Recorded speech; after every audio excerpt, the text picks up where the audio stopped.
Hello student, uh, today we are starting a new topic on DNA as a genetic material. How do we know DNA as a genetic material?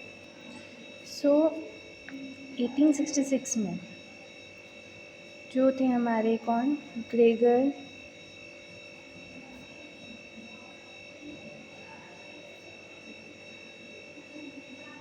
1866 में Gregor John Mendel जो थे उन्होंने क्या था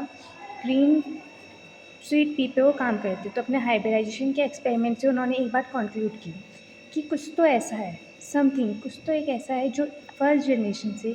एक generation से दूसरी generation में क्या हो रहा है ट्रांसफ़र हो रहा है कि और इसको इन्होंने नाम दिया एक कुछ फैक्टर हो सकता है या फिर ये क्या है कोई डिटर्मिनर है जो कि हमारी एक जनरेशन दूसरी जनरेशन में क्या हो रहा है ट्रांसफ़र आउट हो रहा है 1940 until 1940 तक ये माना जाता था protein as a genetic material because protein जो है हमारा पॉलीमर होता है 20 अमाइनो एसिड का और ये बहुत लार्ज क्वांटिटी में प्रेजेंट है तो प्रोटीन को as a genetic material consider किया जाता था पर time to time experiment conduct होते गए और फिर फाइनली हमें पता चला लास्ट में कि DNA as a genetic material DNA as a genetic material इसके लिए हम बेसिकली 3 ऐसे एक्सपेरिमेंट्स हैं जिनकी हम नॉर्मली बात करते हैं। एक है हमारा फ्रेडरिक किफिक का experiment.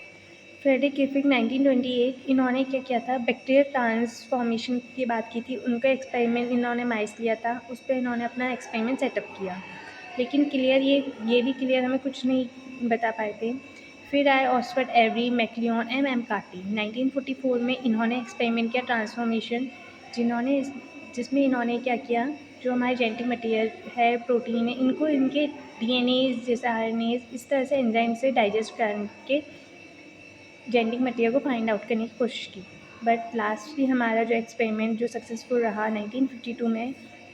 Alpha Hershey and Martha chase का एक्सपेरिमेंट था। इन्होंने बैक्टीरियोफाज पे अपना एक्सपेरिमेंट किया और फाइनली कंक्लूड किया हमारा डीएनए जो है एज अ जेनेटिक मटीरियल है।